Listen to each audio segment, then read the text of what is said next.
భారతీయ ఆర్థిక వార్తలకు స్వాగతం. ప్రస్తుత సమయం ఇండియన్ ప్రామాణిక కాలమానం ప్రకారం తెల్లవారుజాము 5:07 03 జులై 2026. ఈ వార్తా సంచికను మీకు అందిస్తున్నది కల్పన. తాజా వార్తలు వినండి. నిఫ్టీ 50 గురువారం 24,176 వద్ద మూసివేయబడింది. 0.71% పెరిగింది. నిఫ్టీ 50 గత సెషన్లో 0.71% పెరిగి 24,175.70 వద్ద మూసివేయబడింది. సెన్సెక్స్ 76,922.64 వద్ద మరియు నిఫ్టీ బ్యాంక్ 58,033.05 వద్ద మూసివేయబడింది. మార్కెట్లు శుక్రవారం తెరవడానికి వేచి ఉన్నాయి. ఇన్ఫోసిస్ NYSE ADR 4.79% పెరిగి $11.16కు చేరింది. ఇన్ఫోసిస్ NYSEలో రాత్రి అమెరికా వ్యాపారంలో 4.79% పెరిగి $11 మరియు 16 సెంట్లు వద్ద మూసివేయబడింది. NSEలో ఇన్ఫోసిస్ $985 మరియు 30 పైసలు వద్ద మూసివేయబడింది. శుక్రవారం మార్కెట్ తెరిచినప్పుడు గ్యాప్ అప్ నిరీక్షించవచ్చు. బంగారం 1.72% పెరిగింది. ముడి చమురు స్వల్పంగా తగ్గింది. బంగారం 1.72% పెరిగి ఔన్సుకు $4,138 మరియు 30 సెంట్లు వద్ద మూసివేయబడింది.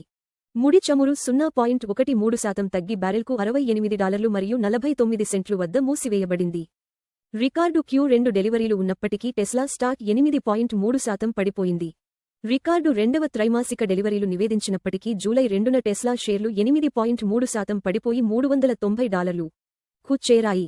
రంగంలో మార్జిన్లు మరియు పోటీపై ఆందోళనలు ప్రతిఫలించాయి. బలహీనమైన ఉద్యోగ డేటా మరియు చిప్ స్టాక్లతో యుఎస్ నాస్డాక్ తగ్గింది. జూన్ ఉద్యోగ డేటా బలహీనంగా ఉండటంతో యుఎస్ మార్కెట్లు మిశ్రమంగా మూసివేయబడ్డాయి.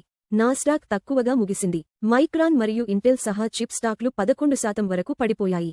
కార్ల్స్బెర్గ్ తన భారత విభాగానికి సెబీ వద్ద IPO పత్రాలు దాఖలు చేసింది. డెన్మార్క్ బ్రూయింగ్ దిగ్గజం కార్ల్స్బెర్గ్ తన భారత వ్యాపారాన్ని లిస్ట్ చేయడానికి సెబీ వద్ద DRHP దాఖలు చేసింది. భారత ప్రీమియం పానీయాల విభాగంలో వినియోగదారుల డిమాండ్ పెరగడం ఈ నిర్ణయానికి దారితీసింది. CSM టెక్నాలజీస్ BSE మరియు అన్స్ మెయిన్ బోర్డులపై లిస్ట్ అయింది. భువనేశ్వర్ కేంద్రంగా ఉన్న గవ్టెక్ కంపెనీ CSM టెక్నాలజీస్ విజయవంతమైన IPO తర్వాత BSE మరియు అన్స్ మెయిన్ బోర్డులపై అరంగేట్రం చేసింది. ఈ లిస్టింగ్ భారత ప్రభుత్వ సాంకేతిక రంగానికి ముఖ్యమైన మైలురాయి. కోల్ ఇండియా జూన్ విద్యుత్ రంగ సరఫరాలు 5.9% పెరిగాయి.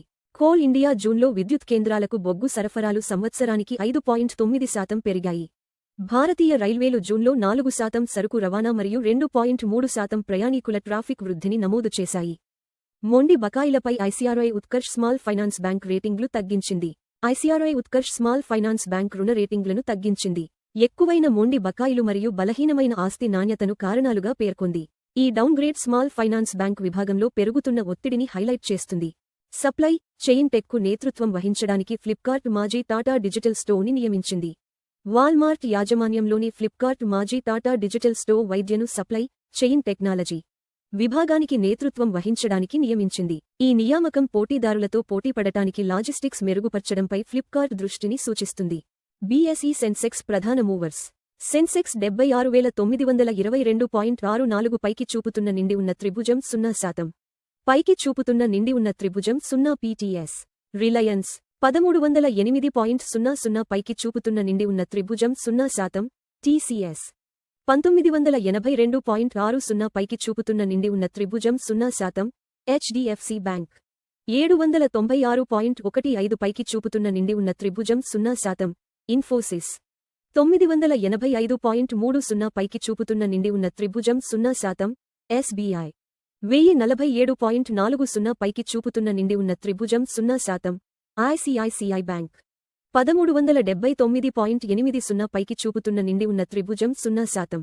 అత్యధిక లాభం రిలయన్స్ పైకి చూపుతున్న నిండి ఉన్న త్రిభుజం 0%.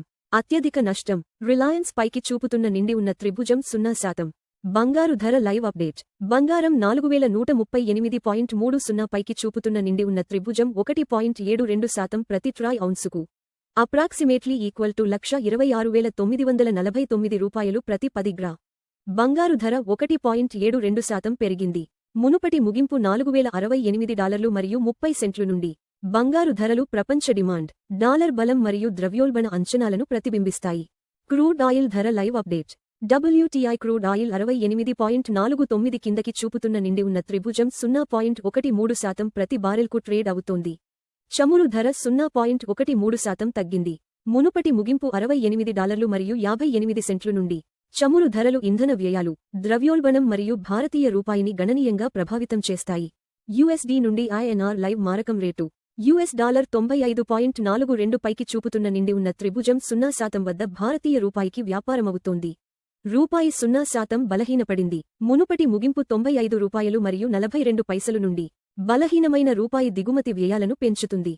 అయితే ఎట్ మరియు ఫార్మా ఎగుమతిదారులకు ప్రయోజనం చేకూరుస్తుంది. చూసినందుకు ధన్యవాదాలు. ప్రతిరోజు ఉదయం మరియు సాయంత్రం మా వార్తలు చూస్తూ ఉండండి. లైక్, షేర్ మరియు సబ్స్క్రైబ్ చేయండి.